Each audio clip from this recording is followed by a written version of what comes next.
the third episode of Sleep Talk, sponsored by Glizzy and Balls. Yes, sir. Coming to your nearest underground raves. Hungry and on a bender? We got you covered. Wow. Now introducing dubstep DJ, producer, and founder of For the People Productions, my friend SLANK. What's good, bro? How's it going? Good, man? How you doing, bro? Oh yeah, vibing. Good to have you on. It's a cold day, man. Yeah, right? It's kind of brick. My kneecaps I can't feel them. I haven't been able to feel them since about 8 o'clock this morning. Amen. Amen, man. I kind of had a rough start to the day last night. I was out pretty late. Yeah. You know how it is, and the weather doesn't help. But yeah, for real. I had to go back home for the sweater and shit. So, but we're here, man. The skate park's a good aesthetic. I'm happy to be here. Yeah, right? Yes, it's cool. It's cool. Yo, how can they find you? Let them know how to find you. It's your social media and stuff. Yeah, so I got you can find me on Instagram at @the_slankster. I'm also on all platforms under Slank. You just got to find my logo. I also have a link tree, which is, Linktree-slankster. And yeah, I'd say pretty consistent with the releases, especially on the SoundCloud. So that is what I'd highly recommend. Hell yeah. Amen. Yo, what exactly is Rafferty's, and how long have you been with them? Rafferty's is kind of like a very OG bar in Sarasota. They've been around for, I think, like 40 years, like a sports bar. Oh, wow. But the owner, Carl, he's just a cool-ass, open-minded dude. Really down-to-earth guy. We got that connection through my buddy David, actually, because when we started doing events, it was just kind of pop-up events, like kind of the same style we're doing here, but just like with more speakers and shit. And he believed in us, kind of had like a little like connection that he made with Carl and us. And then we kind of just sold it and we're like, hey man, we definitely got a little following going on. Like, and your space looks absolutely primed to do some shit in. Yeah. And he was like, absolutely. If you think it can make money, let's do it. And here we go. Everyone's happy. You know what I'm saying? That's dope. So how long you been doing that for? April is our year mark. April? April is the Rafferty's year mark, and then February is For the People's year mark. Oh, cool. So cool. we're really around the corner on these year accomplishments, which is super cool for me. That's dope. So going from the first show till now, how many shows have been done? Oh man. Well, April's gonna mark 10 Rafferty's. In a couple months, we've done like maybe 2 extra pop-ups, Plus, we had the Versus event, which was, we all flooded out to. We did the TK event last Friday. I'd put it in, like, pushing 30, maybe 40. 30, 40 shows? I would say so, man. In a year? Yeah. I mean, the beach pop-ups, I think we've done about 7 of them. Oh, yeah, you got those. Yeah, shit.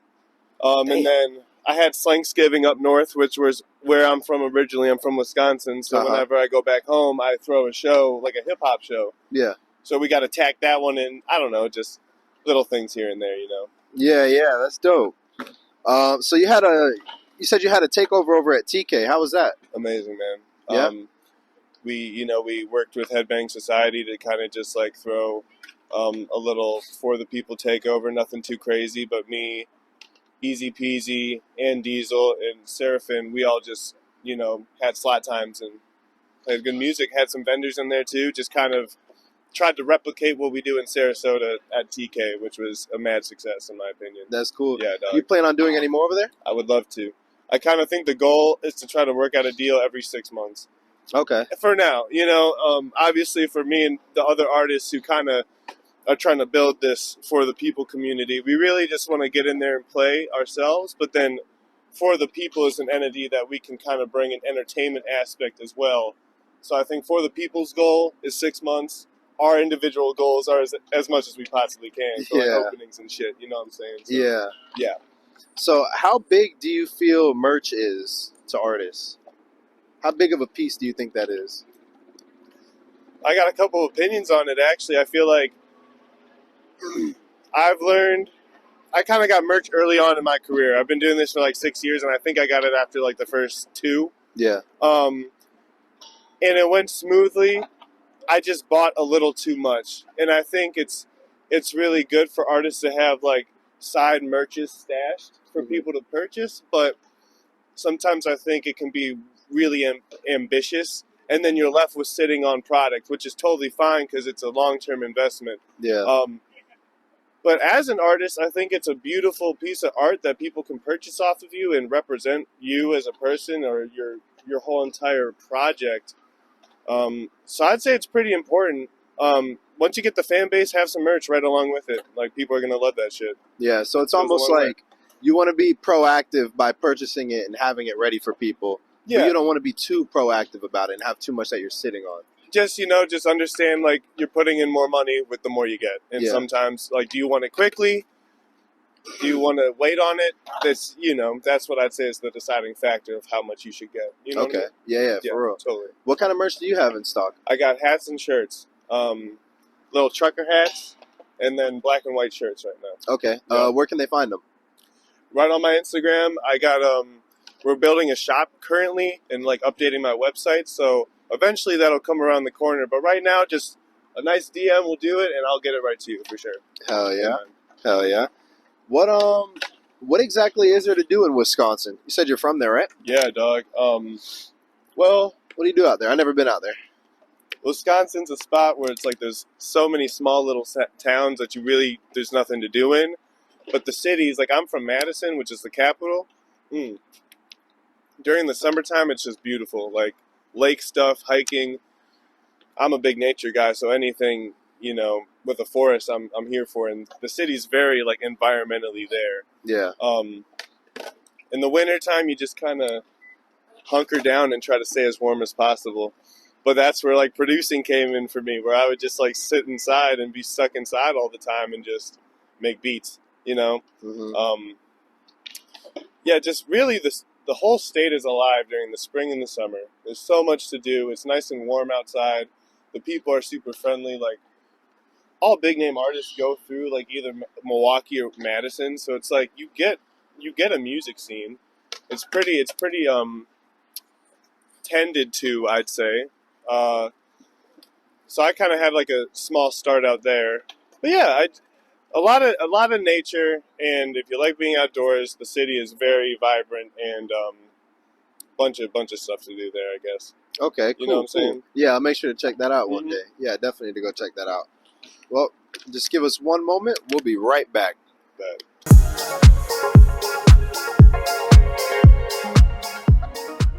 And we're back to Sleep Talk, sponsored by Glizzy and Balls. I'm over here with my man Slank. yes, sir. So, how has the transition been going from a place like Wisconsin to Florida? That's a big weather change. Yeah. Everything. Yeah, absolutely. Speaking of weather, I mean, I think it's really cold out here. So moving from such a cold place to like one of the hottest states in the country definitely is a quick adjustment for your body to be like, wow, I'm cold now again. You know. So whenever I go back, it's rough. I love the warm weather though, so that's kind of why I came down here. Mhm. I also feel like just what kind of like the stuff I was doing musically in Wisconsin Yeah. kind of needed a bigger audience and a bigger, group of people to like engage with. And living in Florida now, I have Sarasota, St. Pete, and Tampa homies that I can kind Orlando. of just connect with, and it's like such a really small integrated circle of people. I feel like here versus up there, like the EDM scene especially isn't really as prevalent as down here. Mhm. You know what I'm saying? Yeah, not as consistent. Really not, man. Not like here. Just the scene in Tampa alone is just so vibrant of people. And then you get to meet some pretty familiar faces, after showing so much face, Yeah. So, do you feel like the moment you moved to Florida, excuse me, do you feel like it's kind of been like the chest has been unlocked and now you're kind of like free to roam? Yeah, definitely. Yeah, a little bit more free spirited to go do. You feel me? Like, because there's like a show every weekend over here. Yeah. In Tampa. There's like 3 shows a weekend over here. Like, you can find a spot and find a show easily. Yeah, you can stay busy. Very Yeah. easily stay busy, Mm-hmm. I definitely learned a lot about myself moving down here too, man. Yeah. I think there's a lot of like the space that resonates with me as a person. So, and like making art and making music is all about finding yourself. So I just feel like I wanted to really switch up my environment to see what I could learn, about like the scene and myself and the music that I'm trying to make. You know what I mean? Yeah, I feel that. Absolutely. So you are a Packers fan, Amen to that. yeah? Amen to that. So Yes, how sir. do you feel being able to make it to Oh, the man. playoffs? I did not expect this in the slightest. But Yeah, first year without Aaron Rodgers. I just feel like if you look at the history of the Packers, we've just been always blessed with quarterbacks. Yeah, You know what I mean? that's Like, facts. you know, Aaron Rodgers looked really good in his beginnings, but still, like, no one expected him to win a Super Bowl as quickly as he might have done, you know, and stuff Yeah. like that. Brett Favre obviously is a Hall of Famer quarterback, you know, so am I saying Jordan Love is? No, but I'm just happy to see us doing good with a quarterback who stepped up to the plate. Yeah, that's You know what I'm dope. Yeah, saying? good luck to you guys this weekend. Hell It's yeah. going to be a good one, man. It's the wild card weekend. I forgot who you guys play. Cowboys. Cowboys. I hate the Cowboys. Oh, yeah, no. Let's not shout out the Cowboys. No, definitely not. Yo, so, a big X on the Cowboys. Yeah, right. Man. so question, how impactful do you feel rhythm is to dubstep? I'm just going to say I feel like without dubstep, there's no rhythm. Facts. And Dubstep is rhythm. Yeah, exactly. Yeah. You know, and I just feel like as all genres of music have, they have their subgenres, and it just adds to the culture that much more. It helps people distinguish the certain sound that they really love. Yeah. Like when I was getting into dubstep, I really enjoyed Hesh. Hesh was the man who I recognized as an artist first. And his dubstep at the time was kind of leaning into like very rhythm patterns, but also just like really in your face dubstep going like crazy, headbanging and shit. Yeah.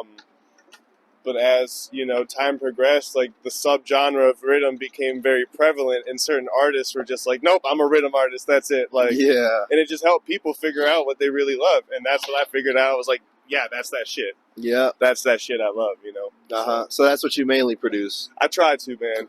I love hip hop and lo-fi to the death of me.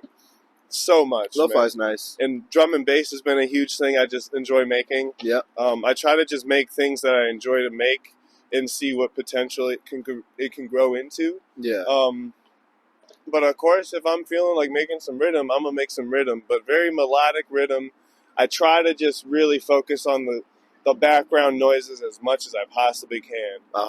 And really build like a subconscious sound that you're not even like maybe paying attention to, but it helps move the song. You know what I'm saying? Yeah, it's kind of like a song within a song. Exactly, bro. Yeah, it's like ad-libs. It's like ad-libs on a rap song. Exactly, bro.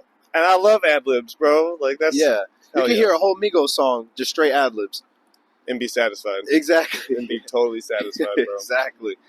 So growing up, Kingdom Hearts. Yes, that was a big game. Oh, very. I got the tattoo right here on my leg. I got the Heartless. Oh, nice. Yeah, dog. Love that motherfucking game, man. Hell yeah. You played all of them? I still have to play 3. Okay. I just kind of hopped off video games a couple years back, and that's just when they decided to like announce Kingdom Hearts 3, and I was just like, one day it'll come to me, but I still have appreciation for it, like immensely. I just need to. I don't want to hear anything about the story. I want to play it when my time has come to play it. I feel that. So how do you feel like that game's been able to shape you in some way?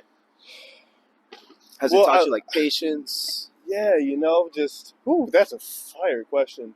Well, I love anime nowadays. I feel like I've always had appreciation for cartoon stories. You know, like when I'm like animated storytelling, because it's just as moving as a real life, you know, actual person to person film. Yep. It's the same impact. So that's how games because I played that. Like that was my first game I remember ever playing as a kid. So I think that really probably propelled me to just love it even more as an adult today. So and then just action in general, like it's an action-packed game. It's fun. You know, it's cool. You're It's a fighting dope shit game the whole time. Like it's a dope ass game, man. Yeah, it's cool the way that they can bring in like Disney stuff and shit. I think that hooked me too. Actually, growing up, I was like, wow, all my favorite Disney characters are in here. Yeah, I could play as Goofy and shit. Yeah, hell yeah, dude. That was a good that was a good marketing tack on there. Right? It really was. It really was. Hell yeah, dog. What's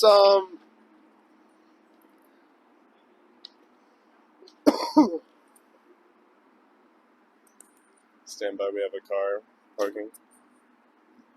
Make sure you don't hit my shit. Yeah, she's good.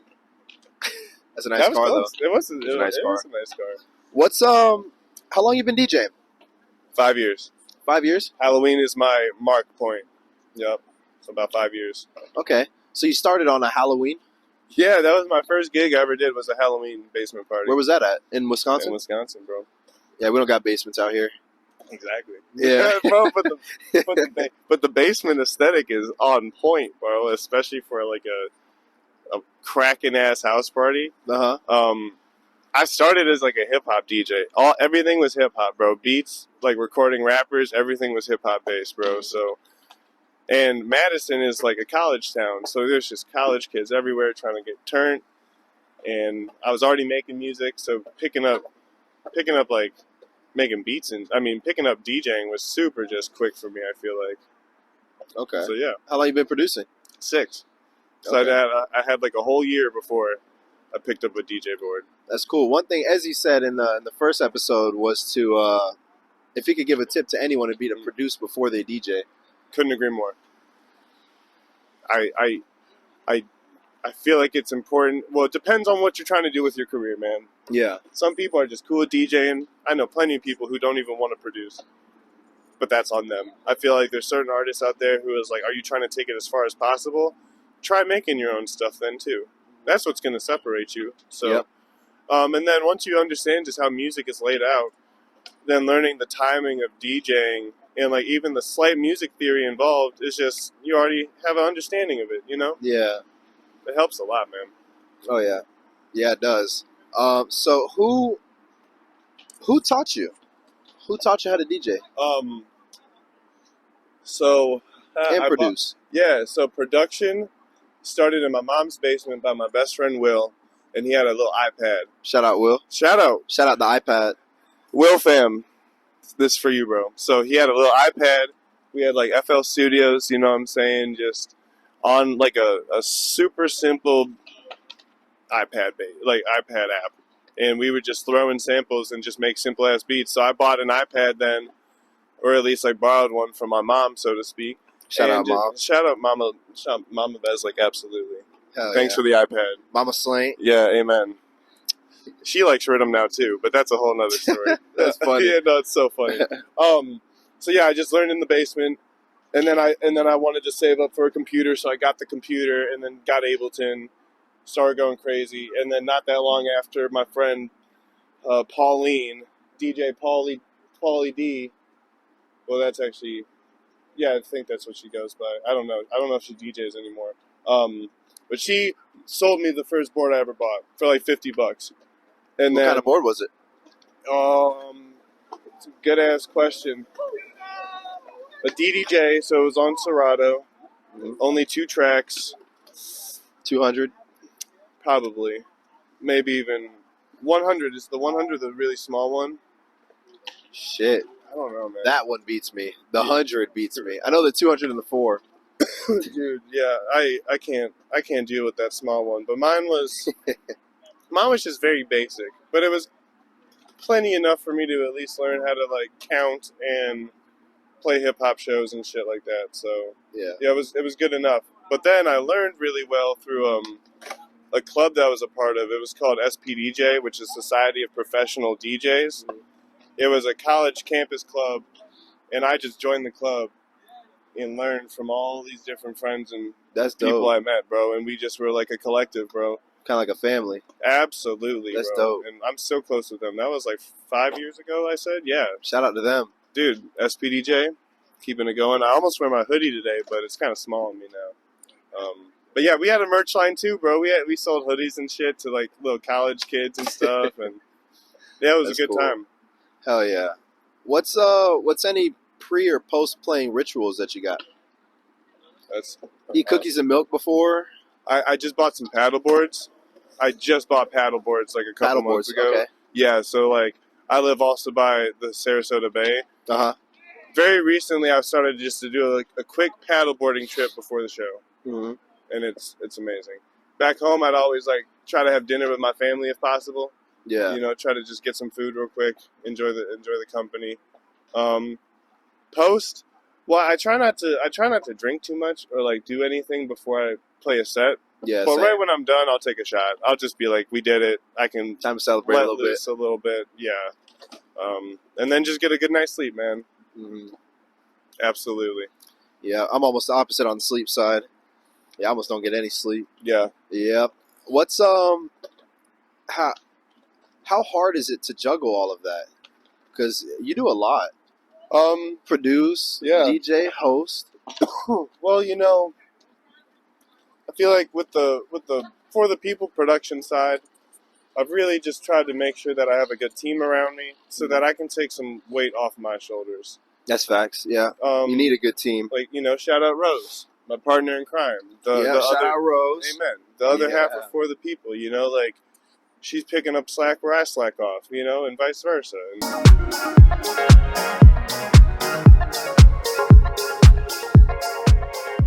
What is your favorite festival? Electric Forest really changed my life significantly. Mm-hmm. The atmosphere there is just incredible. Got a good amount of dubstep house, you know, trance stuff, bass music. Yeah. That's in Florida, right? That's in Michigan. Oh, that's in Michigan. Yep, and then Okeechobee, I would follow suit with another one of my favorites, very close under Electric Forest. And I think a lot of people who hear that might agree that the vibe of the two is very similar. Yeah. But particularly, I went to 2017 and 18 Electric Forest. So I went back to back. It was just incredible. I found a lot of inspiration through a lot of musicians I saw there, especially Subtronics. Like that set for him just boosted his career so fucking much, and it just feels like after that, I think it was 2018. After that set in 2018, he just blew up. Yeah. And now he's in his old different bracket. So that's dope. I'll never forget that, man. So that was like the moment that you took motivation. Absolutely. From that, and you were like, yeah, no, this is what I want to do. This is okay, cool. Very, very big aha moment for me, so to speak, of just like, yes, I see this man killing it. He's having the time of his life, and that's exactly what I'm trying to go get. Yeah. Sure. Yeah. So how do you feel watching his sets now? Oh, he's just evolved so much, man. He still throws the fuck down with some like really heavy dubstep and rhythm. Yeah. But his sound itself has evolved so drastically, as any artist should.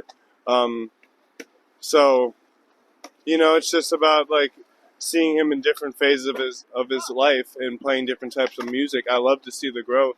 Yeah. And he still remains true to his roots as an artist, and still like kind of branches out of his comfort zone. Yeah, he's always telling everyone, get home safe, hug everyone. Isn't that just it's just best, perfect, man? Yeah, it's perfect. It's nothing but love. If you got that stage, you should use it to spread a good message. Exactly. So I appreciate him doing that for sure. Yeah. So speaking of stages, you ever think about throwing a big event? Yeah. A big 2-day event? Definitely like a festival aesthetic event. Do you remember Bass Wars? Yes. Not like that per se, but in a nice property, well done stages, enough electronics to make it run, a 2-day event, you know, camping style, many different types of artists in play. It's definitely a dream of ours. It's just, we're trying to make sure we do it right, and that means having good investors, getting everything, you know, set straight with permits, making sure that we pay the man how we need to, and then have it. But that takes a lot of preparation, so I think just we're trying to be patient about it.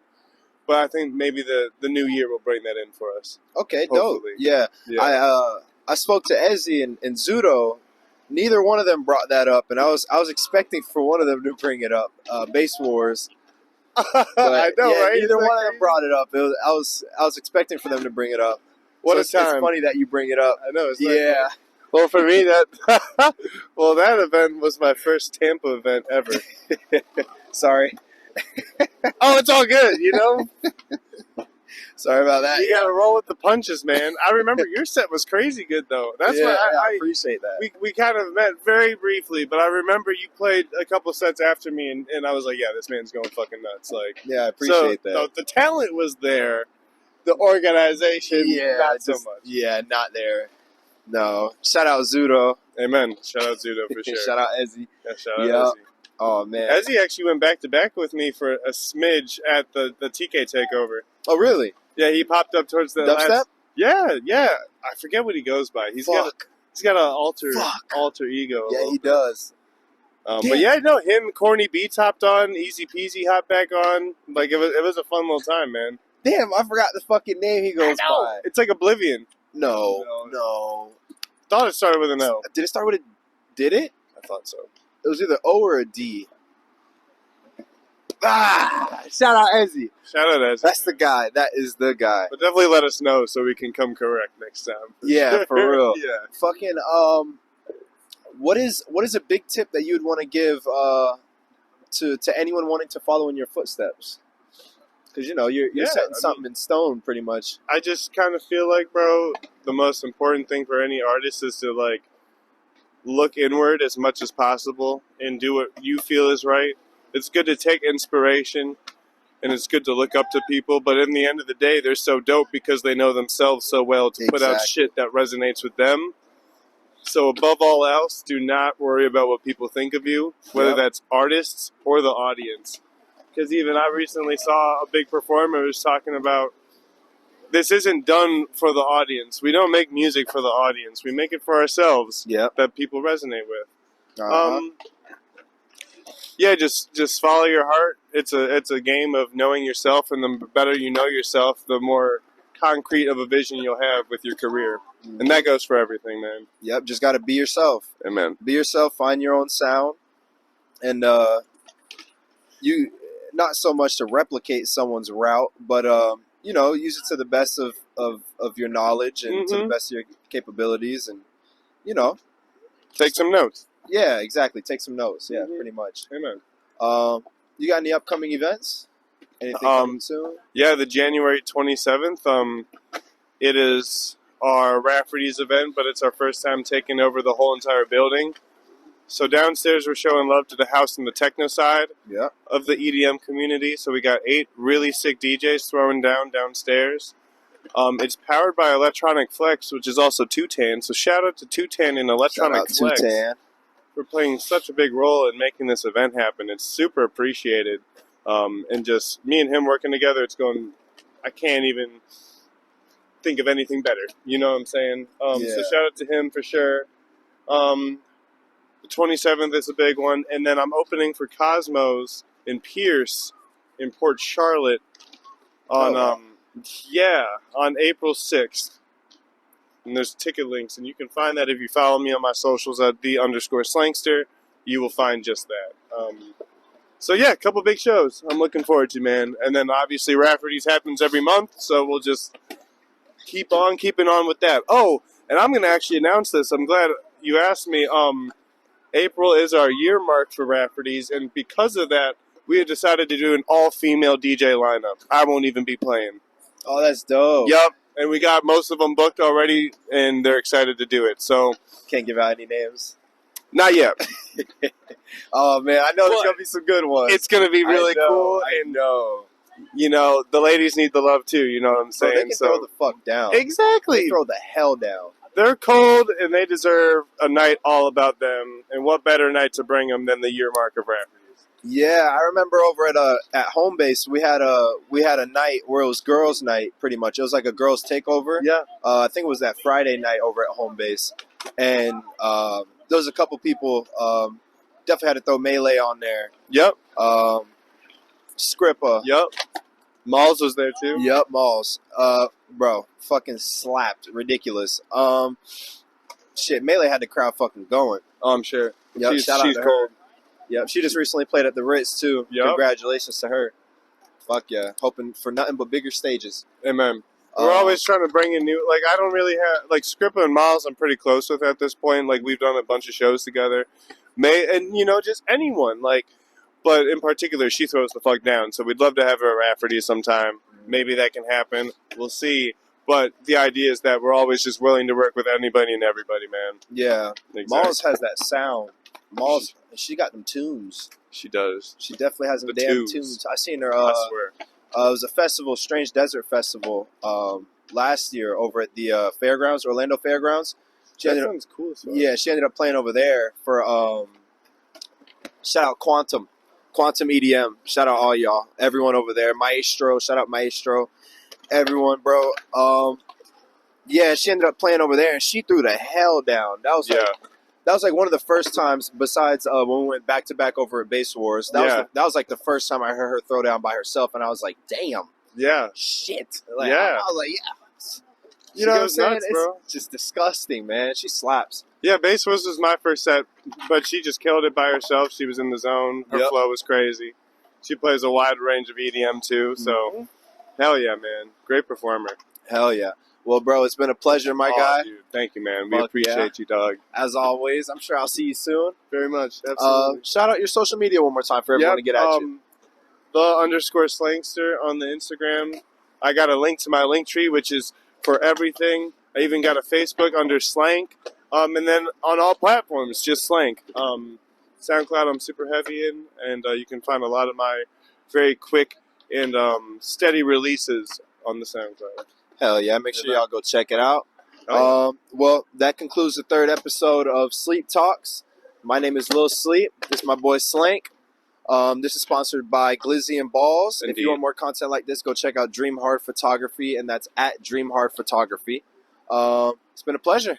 Amen. Shout out to Glizzies, man. Shout out Glizzies. Y'all be safe. Thank you for tuning in.